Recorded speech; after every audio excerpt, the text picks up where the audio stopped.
आज कांग्रेस पार्टी के सभी साथियों सहित यमुनानगर जो ढाल है बाढ़ से पूरे हरियाणा, उन सारे इलाकों का हम सब मिलके दौरा करके आए।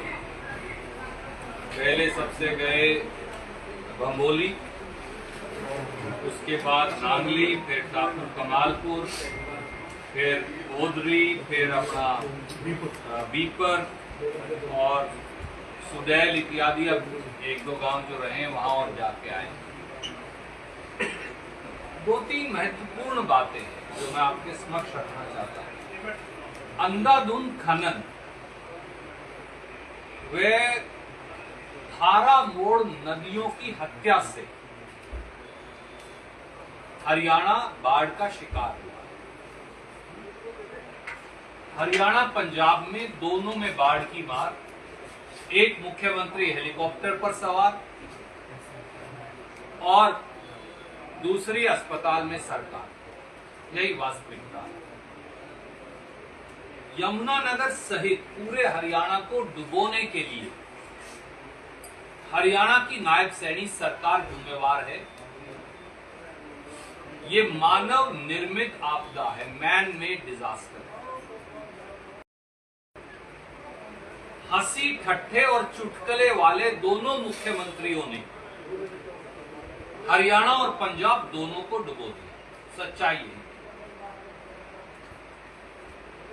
फसल, ट्यूबवेल, मकान, मवेशी, इंफ्रास्ट्रक्चर सब नष्ट हो गए। हम 2 हफ्ते से मुआवजे की मांग कर रहे हैं। आज जो मुआवजे की घोषणा हुई है उसकी चर्चा आपसे करूंगा। 2 हफ्ते बाद वो किसान का, मजदूर का, गरीब का, उद्योगपति का घोर अपमान। मैं ये भी नहीं कहूंगा कि वो ऊंट के मुंह में जीरा है, वो अपमानित करने वाली राशि है जिससे कुछ होने वाला नहीं। मैंने ये क्यों कहा कि हरियाणा की सरकार जिम्मेवार है इस बाढ़ के लिए। बाढ़ का प्रकोप 10 साल के बाद आप देखते आए। आप वरिष्ठ पत्रकार मित्र यहाँ लगभग 10 साल के बाद अपने हरियाणा के अंदर बाढ़ का पानी ऊपर से आता ही, परंतु ढोल की पोल खुल गई कि नायब सैनी सरकार के निकम्मेपन, नाकारापन, उसकी वजह से बाढ़ आई है। और वो क्यों? भ्रष्टाचारी सरकार के चलते अंधाधुंध माइनिंग हुई और यमुनानगर उसका सबसे बड़ा उदाहरण है। यहाँ नायब सैनी सरकार के संरक्षण में 100 फुट के गड्ढे खोद दिए गए।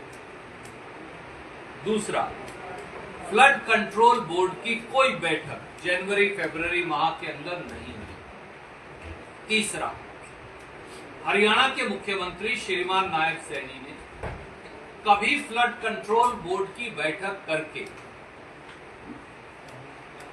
ड्रेन से की सफाई करने, गाद निकालने, यमुना के तटबंध पक्का करने, टांगरी और मारकंडा जी के तटबंध पक्का करने, सोम और राक्षी नदी के तटबंध पक्का करने और हर जिले के अंदर जो पानी की निकासी के लिए दशकों पहले हमने ड्रेन बना रखी है,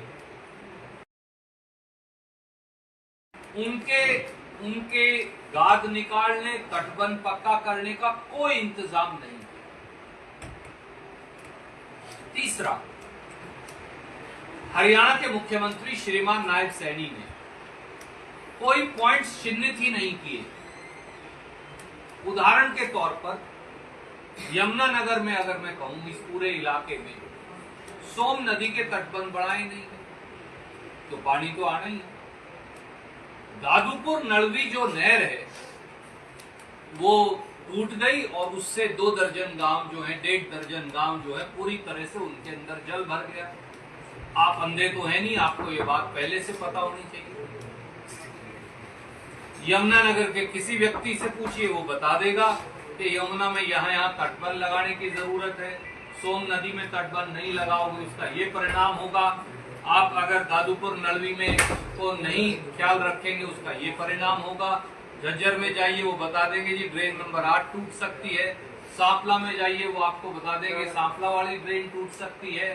चोपटा पे जाइए सरसा में वो बता देंगे जी चोपटा की ड्रेन टूट सकती है। आप नांगल चौधरी जाएं तो आपको वो बता देंगे सब लोग कि जी ये जो पुल है ये ओवरफ्लो करके यहाँ पानी आता है। हिसार के अंदर 3 ड्रेन है, गंगवा सहित वो ड्रेन टूटती है तो हिसार के अंदर पानी आ सकता है। फतेहाबाद में जो ड्रेन है वो टूटती है तो फतेहाबाद में पानी आ सकता है।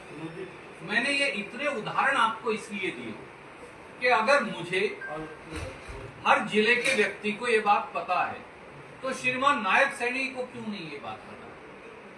उन्होंने क्या किया? 5वां, ना कहीं बड़े इंजन्स का इंतजाम किया जिनको बड़े पंप सेट कहते हैं। डीजल कर्मचारियों की कोई मुस्तैदी कोई तैनाती नहीं की। शहर के ड्रेनेज को, हर शहर के अंदर ड्रेनेज सिस्टम है जो सीवेज सिस्टम से अधिकतर जुड़ा है। किसी शहर के ड्रेनेज सिस्टम की कोई सफाई नहीं की तो बाढ़ तो फिर आनी। अगर बगैर तैयारी के, क्या कभी हरियाणा के मुख्यमंत्री ने डिप्टी कमिश्नर्स को बुलाया, डिस्ट्रिक्ट रेवेन्यू अफसर को बुलाया, तहसीलदार को बुलाया, उनको बजट आवंटन किया, उन्हें कहा कि इस जिले के अंदर ये ड्रेन टूट सकती है? नतीजा ये है कि बगैर तैयारी, लापरवाही, बद इंतजामी, नाकारापन और निकम्मेपन के चलते हरियाणा में ये बाढ़ आई। अब उससे हुआ क्या?